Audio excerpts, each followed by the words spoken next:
Hello and welcome. I'm Annie Turner, editor of Mobile Europe, and we're here today to talk about Digital OSS.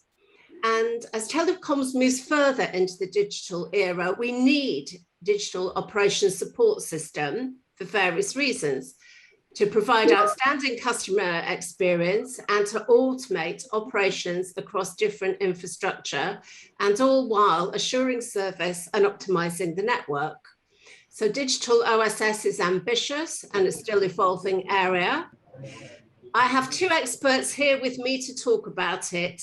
Ravi Ramachandran from BT and Ravi Palepu from Virtusa. These two companies have worked together for a long time. So maybe Ravi from BT, you could briefly introduce yourself and explain what your role is in BT's OSS transformation. Thank you. Yeah. Hello, everyone. I am Ravi Ramachandran. I am the Digital OSS Director in BT. We also call it Next Gen OSS. Thanks.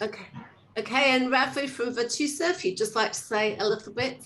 Yeah, I'm Ravi Palepu. I had comms and media solutions for Virtusa globally. And I really look after the industry solutions to see how we can really try to improve the time to market. Okay, thank you.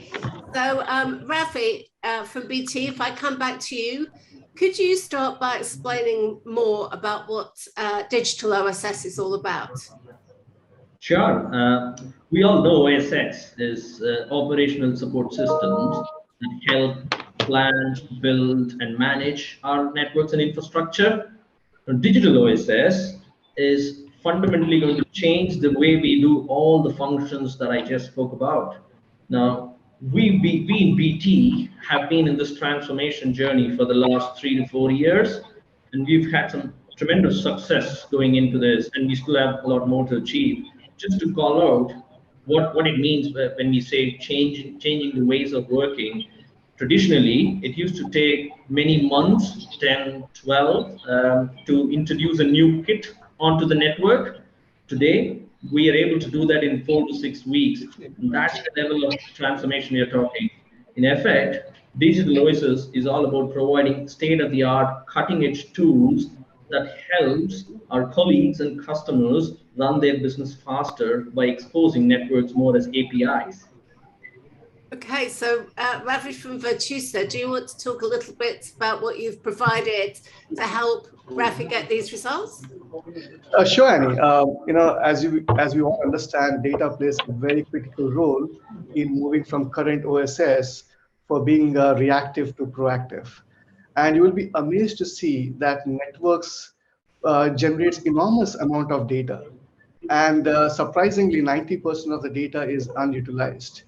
Where Virtusa really comes in as partner with BT is really collect all these data coming from different systems, be it legacy and strategic, and really apply the emerging technologies. Now, there's a lot of buzzwords going around AI, ML, but in true sense, we have applied those models really to understand the network anomalies, capacity prediction, network outage predictions well in advance so that we provide a better quality of service. Now, as Ravi touched upon automation, now automation, what we are looking at is really looking at day-to-day activities which are not very critical, but yet consumes a lot of time. And here we identify what is the best way to automate those scenarios where we can get a better return of investments. Okay, so Ravi from BT, could you talk a little bit about the challenges you faced on this journey? And I'm really interested in you talking about the new technologies that your colleague has just been sort of highlighting. Sure. I mean, it's interesting you say technology and the evolution and the challenges. I mean, challenges to me, they are multi-dimensional in nature. To begin with, I think Ravi, I agree there. Data has been a fundamental challenge for us. We've got data scattered in disparate set of systems, managing multiple different networks. Thereby, they introduce a lot of manual intervention and hence extended, long, winding processes. So clearly, we had to look for that single truth of data to start with. And equally, we also recognize the network itself is evolving, the industry is moving forward, It is more moving towards more of software-defined networks. Now, as the network's becoming more programmable, the lines between the software teams of OSS and the network teams of designers and planners are being sort of grayed out. Now we have this conundrum of how do we manage this organization structure-wise? How do we organize ourselves to run this effectively? Now, finally, with software coming into the mix, there is going to be a lot of digital tools that we today never had, or rather we never had in the past, that allowed us to run things more intelligently, tapping on the benefits of data and introducing these new digital tools, which allows us to run our automation faster. So effectively, when you look at all of these challenges, right at the outset, we decided that we need to have a low code, no code automation platform that enables our colleagues and customers to be more running in an agile way, to run things faster and quicker. That's been the summary of challenges and what it allowed us to think through at the end. So really what you're saying as well is that this is not just about technology, it's about a really different way of working. And so presumably access to the right tools across teams and across functions are the key. Would that be fair to say? True. Yeah, I mean, very, very true. It's about changing the way we work, more importantly, rather than about just tools. So for us, it is always about focus on people, process, and then tools in that order for us. So for example, we wanted our people to focus more, moving away from low value, repetitive, mundane jobs to high value, insight driven, intelligent jobs. Now, equally on the process, it is all about completely changing the way we think and work. For example, we all have heard about the concepts of DevOps in the software world. We wanted to introduce, and we have actually introduced those concepts, which we call as NetOps in the networks world.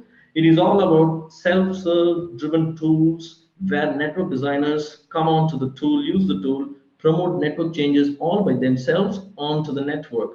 Those are the process changes that we are talking here. And finally, on tools, we are looking for intelligent tools, as I mentioned earlier, and we introduced the concepts of digital twins, whereby you get to see what exactly you would see in an exchange.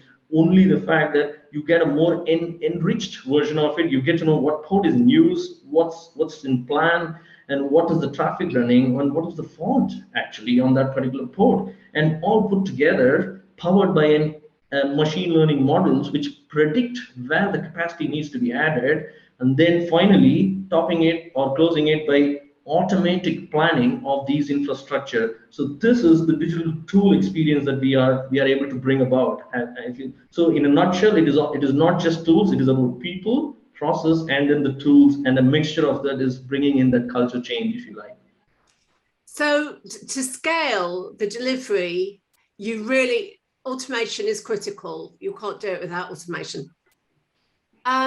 Ravi from Virtusa, I'm wondering what the areas are that you really focus on when it comes to automating plan and build.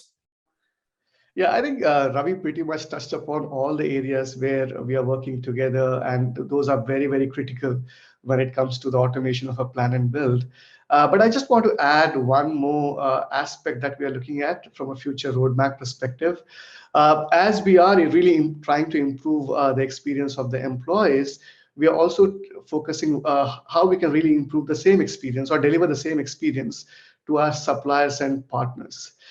Today, the interactions are happening pretty much manual. It's difficult to trace and track how the activities are being performed, and hence resulting in a lot of error-prone activities, or even for that matter, jeopardies or not meeting the timelines. So we really want to bring in our suppliers and partners also into this digital ecosystem. Now, what it means is we are planning to build a sort of a gateway which is completely built on open API standards, where the interactions can be more seamless and more transparent. So this is about building a tightly integrated ecosystem. Absolutely right, Annie. And that is really brings the entire digital OSS is moving from the traditional way of working to the more new ways of working. Okay, so OSS in this instance, the digital OSS, is not just about within an operator, but reaching out and dealing with suppliers, partners, customers. It integrates all those things. Absolutely. Okay, thank you. So if we go back to Ravi from BT, I just wondered if you could talk about what technologies have been really, really key in this transformation journey. Sure. I mean, I mentioned about we moving away from this hardware, moving more closer into software, and the networks becoming more software. So clearly, what we've recognized in our last 2 years, 3 years, and 4 years is for the scale of integration and automation that we are doing, we are looking at more industry standards to follow. Ravi touched on some of the industry standards, but we are looking at open source and conformance to industry standards.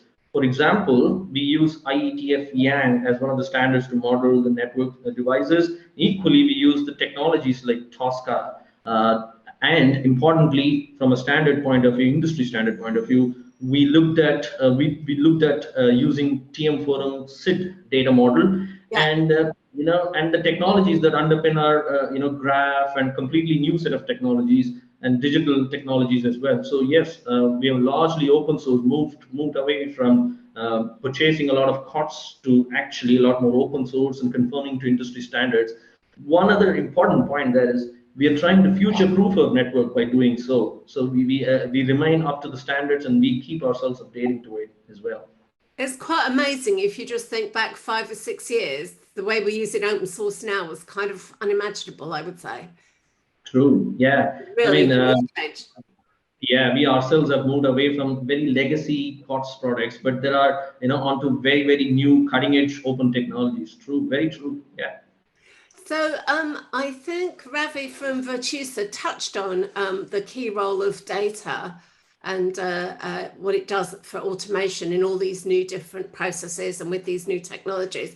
I'm just wondering if you could maybe say a little more about that, because one of the big issues always, I think, in any transformation is that data is stored on a lot of disparate and often incompatible systems that maybe were never designed to be linked to anything else anyhow. So.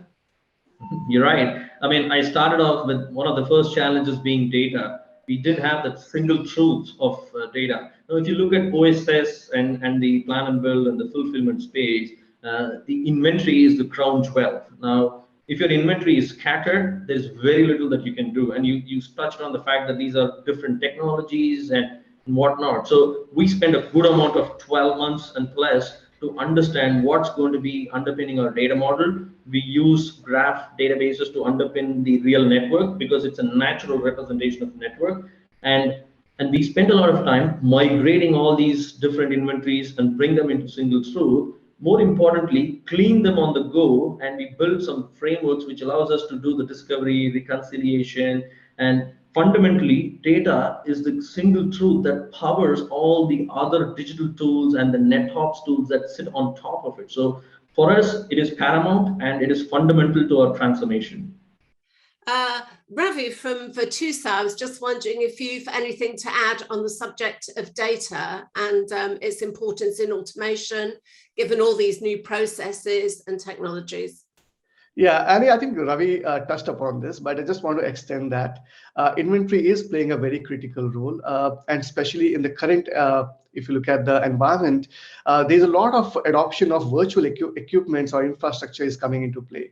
So inventory is now being consolidated, not just for the physical and the logical side of the inventory, but also we've now brought in the virtual inventory also into the same box. Now, what the advantage it gives is it gives you a single plane of looking at the inventory at a global level. It will help you in terms of identifying the root cause, doing a better correlation of the events, and also identify any impacts on the network in case of any outages. While that part of the business function is taken care of, you can also look at from a workflow management perspective, which is pretty much a rule-based traditionally. By applying AI and ML, we are now moving into intelligent workflows, which means that it can automatically learn and perform next best actions without you being manually applying those models. Okay, thank you very much. I'd like to thank both of you for your time and the information today. Very interesting, and to wish you all the best on your journey. Thank you. Thanks a lot, Annie. Thank you very much. Okay, Thank you, bye. Annie.